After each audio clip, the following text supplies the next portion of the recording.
Alors qu'à Canal+, le silence est d'or, Jean-Baptiste Rivoire et Francis Candel ont décidé de dénoncer la mainmise du patron de Vivendi sur la ligne éditoriale de la chaîne. Sur l'enquête sur le Crédit Mutuel, sur la banque, on a commencé par tirer la manche de la direction, aller voir la direction, l'équipe, etc. En confidentialité, on n'en a pas parlé. On a dit voilà, c'est compliqué, comment on fait, comment on s'organise, si vous nous censurez, c'est difficile. Et puis il ne s'est rien passé, donc on a attendu septembre. Des copains ont été voir le CSA pour dire attendez, c'est compliqué, qu'est-ce qui se passe? On n'a toujours rien dit, il ne s'est toujours rien passé.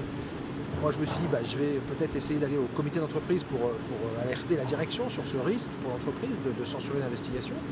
Là-dessus je reçois une lettre qui me dit qu'on va me licencier. Donc au bout d'un moment, il n'y a plus qu'une solution, c'est d'informer l'opinion publique de ce qui se passe à Canal.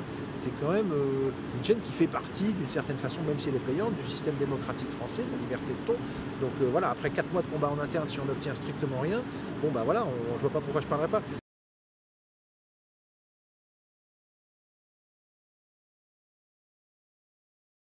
Moi, je ne fais pas des sujets pour plaire à Bolloré. D'abord, je n'ai pas le pouvoir. De toute façon, c'est la direction qui décide. Mais moi, je ne vais pas pousser des sujets pour plaire à Bolloré.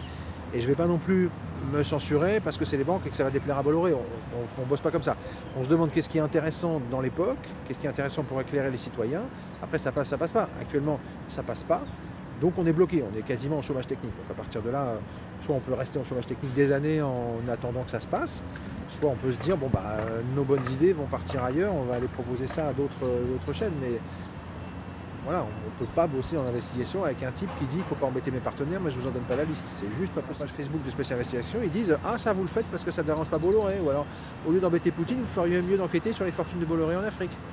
Mais les gens, ils ont raison. Les gens, ils attendent une émission d'investigation comme le zapping, qu'on regarde librement tous azimuts l'actualité, qu'on aille chercher ce qui est intéressant. Si à chaque fois qu'on fait un sujet, ils se disent « Ah, ça, vous l'avez fait parce que Bolloré ne vous a pas dit non », on est discrédité, quoi. C'est pas possible.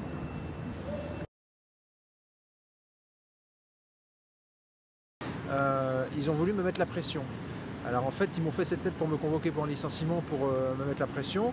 Et on m'a fait comprendre que peut-être je pourrais accepter de quitter l'entreprise avec des indemnités de départ en signant un accord de confidentialité. Je crois que c'est ce qu'aurait voulu la direction.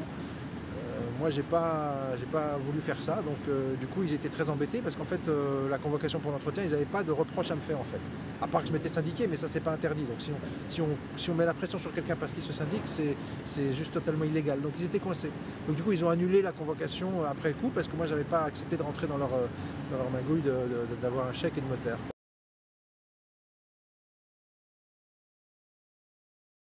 Syndicaliste, il essaye de faire en sorte que on améliore les conditions de travail des salariés et qu'on surtout sauvegarde l'emploi. Quand on voit qu'il y a une menace parce qu'il y a des décisions au niveau des directions qui sont prises qui peut menacer l'emploi de 4000 salariés, c'est notre devoir d'intervenir, donc c'est ce qu'on a Un fait. syndicaliste peut être licencié, simplement l'employeur doit demander l'autorisation de l'inspection du travail. Si l'inspection du travail refuse, il doit demander l'autorisation du ministre, donc c'est plus compliqué de virer un syndicaliste. C'est pas impossible, c'est plus compliqué. C'est une manière de se protéger. C'est une manière de faire que les syndicalistes puissent faire leur travail pour défendre les salariés sans être trop sous la pression de l'employeur. C'est-à-dire qu'ils sont sous la pression de l'employeur, mais un peu moins qu'un salarié normal. Il est plus difficile de les virer. Sinon, dès qu'un syndicaliste commencera à défendre les salariés, il se ferait virer. Donc, voilà.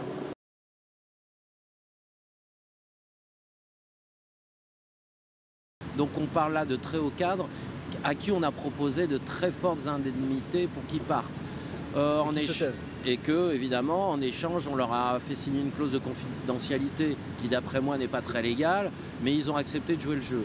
Bon, ce n'est pas un grand problème social, on va dire. C'est des gens qui retrouveront du travail et qui ont... D'ailleurs, Vincent Bolloré l'a dit lui-même, arrêtez de vous préoccuper de ces gens-là. Alors, les plus précaires sont les intermittents, mais il y a aussi voilà, des permanents, on ne renouvelle pas, enfin, on n'embauche pas, alors qu'il y a quand même beaucoup de travail. Tout que la masse salariale à Canal+, ce qui n'est pas le cas dans la majorité des entreprises, pèse rien du tout à côté des droits des programmes. 5%. Ça correspond à 5%. Donc on va dire que c'est un dogme de mettre la pression sur la masse salariale alors qu'on reste une entreprise qui gagne de l'argent même si elle en gagne moins qu'avant. Bon, pour donner des chiffres, Canal+ a dû être bénéficiaire de 500 millions d'euros l'année dernière. Et pour avoir un chiffre comparatif, TF1 doit être à 90 millions.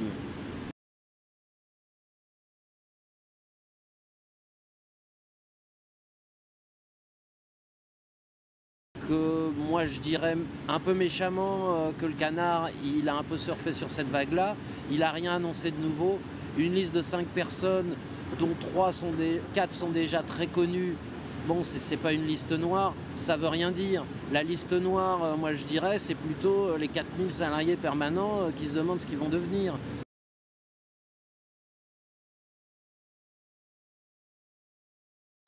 La magie Bolloré fait des miracles. C'était très bien fait. C'était très bien, Ouais. très bien. On était en train de débriefer justement. Le mec est une patate, putain, je sais pas. Franchement, je pense que c'était pas lui, à mon avis, c'était le vrai Laurent Gérard qui était sur scène. Il s'est fait passer pour Bolloré, tellement le mec était bon. Vraiment rassurant en tout cas. Un grand orateur. C'était de la bombe, mec. C'est de la bombe. C'est le meilleur stand-up que j'ai vu de ma vie. Il est charismatique, brillant, il est bronzé, il a un beau costume, il parle bien, il est séduisant. Et donc les gens aiment bien finalement les sauveurs, les dirigeants sur deux qui leur disent on va vous sauver. En plus Bolloré ce jour-là il annonce qu'il va mettre 2 milliards dans l'entreprise, dans le Canal, donc forcément tout le monde est content. Et puis ça fascine quoi, le type il a l'air tellement sûr de lui, il n'a aucune limite, il va gagner, donc tout le monde est content. Après la question c'est est-ce que dans la réalité il va vraiment investir l'argent qu'il a promis? Est-ce que dans la réalité il a vraiment le talent pour développer cette boîte? C'est ça la question. Mais oui, sur le moment les gens peuvent être séduits. Bolloré ne suscite pas que des critiques à Canal, il y a des gens fascinés. Comme une partie des cadres peuvent être fascinés. Et ce jour-là, viennent à l'Olympia des gens qui sont plutôt Bolloré compatibles et qui vont plutôt trouver sympathique son intervention. Après, il y a aussi des salariés qui ne sont pas venus à l'Olympia, qui sont restés dans les sièges de l'entreprise, dans différents endroits en France, qui ont regardé le truc sur un grand écran et qui faisaient beaucoup plus la tronche. Donc tout le monde n'a pas applaudi. C'est ce qu'on a vu à France 2. En vérité, France 2, ils n'ont pas été dans les sièges où les gens étaient restés parce qu'ils boudaient. Et eux, ils n'étaient pas forcément fans de Bolloré. Nous, syndicats, on ne peut pas dire on est déçus. On dit wait and see, on va voir comment il met les choses en place. On ne peut pas tout de suite dire on ne te croit pas, tu n'es qu'un menteur.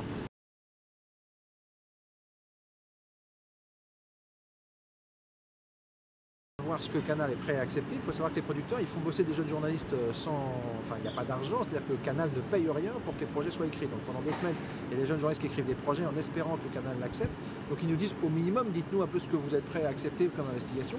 Et nous, on est coincés parce que Bolloré a dit, moi, il ne faut pas embêter mes partenaires actuels et futurs, mais on ne sait pas qui c'est. Donc en gros, il y a un grand flou. Les producteurs essayent de proposer des projets. Quand ils voient toutes ces censures, ils se disent, bon, bah alors, il ne faut plus parler des banques, il ne faut peut-être plus parler des politiques. Donc non, ils envoient les meilleurs projets à d'autres chaînes concurrentes. Donc moi, je pense que les meilleurs projets n'arrivent plus à Canal+. Il faut quand même savoir que ça fait 10 ans que l'investigation à Canal+, elle est de plus en plus réduite, alors que c'était quand même un des fleurons de la chaîne, et on avait une liberté de parole et une liberté éditoriale qui n'existait pas sur le service public. Maintenant, c'est le contraire qui se passe. Tu regardes la semaine dernière, il y a un documentaire qui passe sur France 2 qui fait un carton d'audience. Qui l'a produit, qui l'a fait, c'est Paul Moreira qui était un journaliste en CDI à Canal+. Donc ça devient le contraire. On voit, il y a une liberté éditoriale sur le service public qu'il n'y a plus à Canal+. Donc on va dire que c'est l'avenir de la chaîne qui est menacé. Et c'est là où nous, on considère qu'on a un devoir d'intervenir et de dire au patron, bon, de la forme qu'on veut, mais on le dit aussi dans les instances, il y a un problème, votre gestion met en péril l'entreprise.